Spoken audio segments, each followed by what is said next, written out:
Sabi po ni SP Cheese, parang syempre nasa power po ninyo na mag-schedule ng hearing, pero posible rin daw na ang unahin nyo ay to sit down with them at pagkasunduin sila. Correct. Yun po yung gagawin nyo, sir. Correct. Ganito yung status.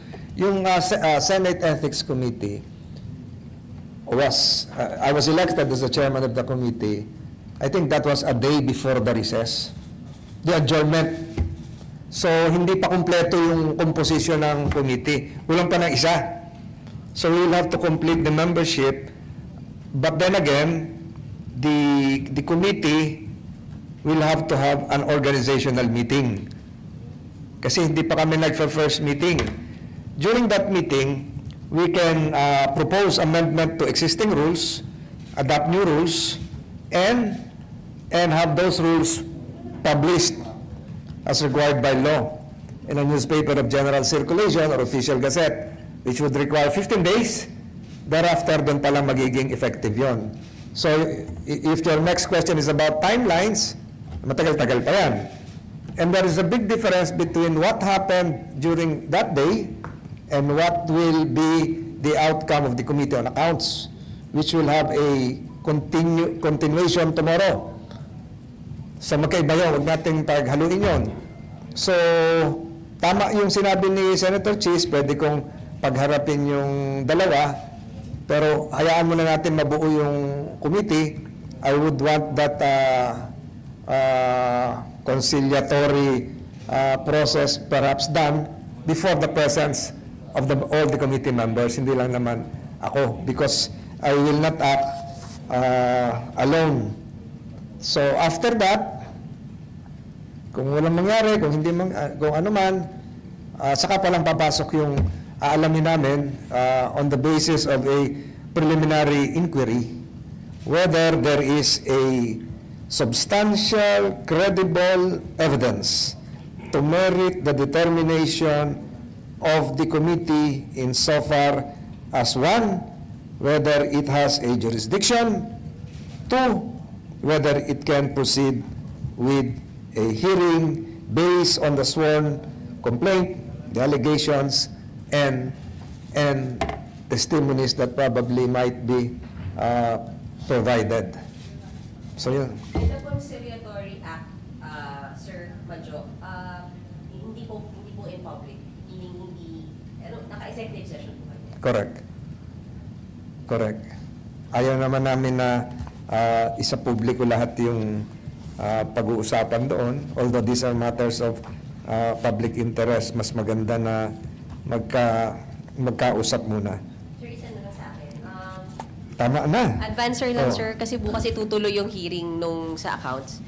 Nandun Bukas? pa kayo, just in case. Anong oras ba yon? 1 o'clock, sir. Nandun po kayo. Dapat nandun ako kasi nung huli, umakyat lang ako sa taas noon eh. So I'll endeavor to be there tomorrow. Para mag-referee. Through and through, sir. Ilang matapos. Referee. Meron akong isang graduation eh. Hindi ko alam kung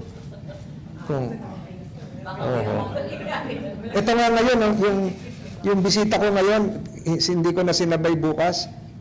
4 na mayors galing Mountain Province. Kung bukas yung pupunta, ganun din yung nangyari sa akin noon. Yung mga generals ng PMA yung dumating eh, galing pang Baguio. Nag-drive sila, kaya umakyat ako. So, we will first complete the committee, and then perhaps if we have time, have an informal committee meeting on the 17th of July. Malapit na yon. Kasi yun din yung hearing ko ng bicameral conference concerning the Maritime Zones Law. Informal meeting, sir, ng Ethics Committee. Yun yung kasi kulang pa kami, na Ethics Committee. Oo. Yes, correct. Sir, Hindi informal, organizational. organizational? So, hindi pa matatakal, sir, doon yung ethics complaint? Hindi pa. Hindi pa. So, kulang kami ng isang member, tapos yung rules na siguro papadala ko sa kanila bukas doon sa mga members. Kung kulang pa man kayo ng isa, nabanggit ko ninyo. Kailangan i-elect yun ng ng plenary sa 22 o 23. Pero dun sa current number po ng members, you can act na. May quorum naman. Quorum na po. May quorum naman. And then, so yung, sabi nyo nga, susubukan yung conciliatory move. Ano yun, sir? Wala yun sa rules, di ba? Ano lang po yun? It can be adopted as part of the rules. May tradition kasing ganon.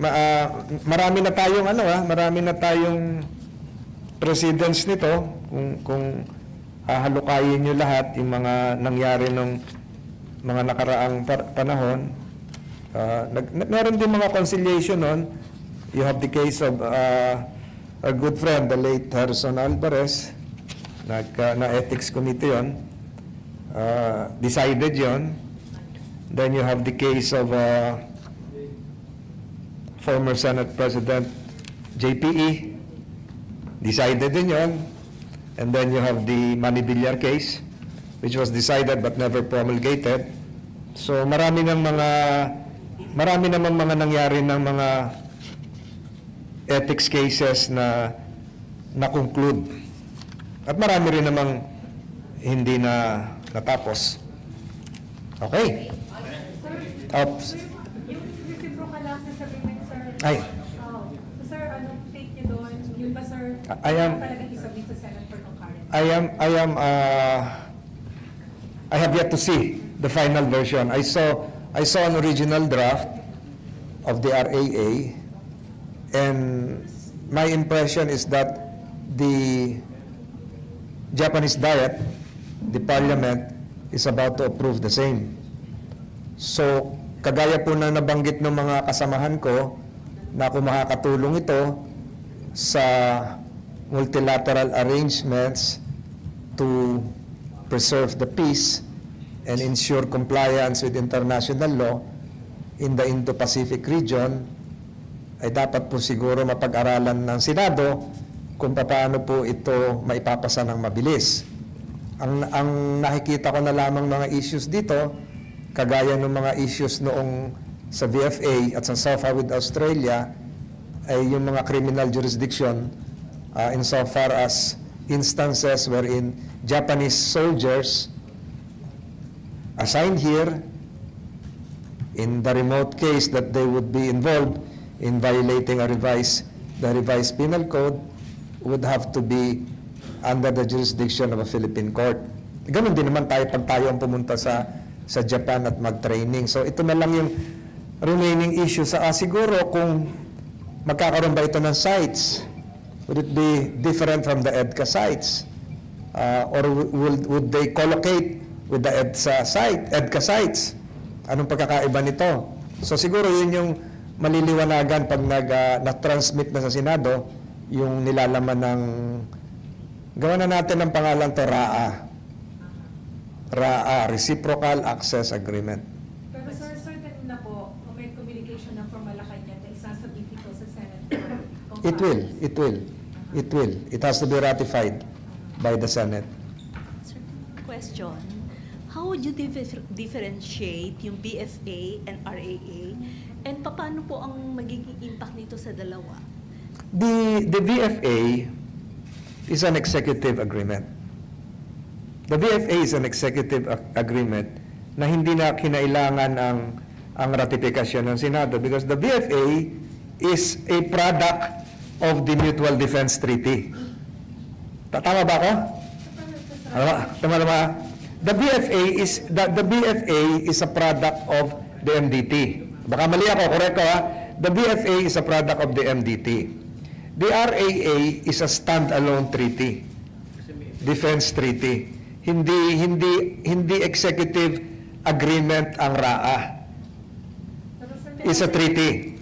Sir, paano na-ratify? Yeah, during the time of OPLE. Sa US, sir, sa US lang siya considered as a BFA was ratified by the Senate. Yes. That's why I stand corrected. But BFA is a byproduct of the MDT. Si RAA is a first standalone treaty. I stand corrected. Pero sir, yung sa criminal jurisdiction and kung magkakaroon ng sariling sites, yun ang kailangan i-clarify. Doon sa nakita yung final draft, hindi clear. Hindi ko nakita yung preliminary draft.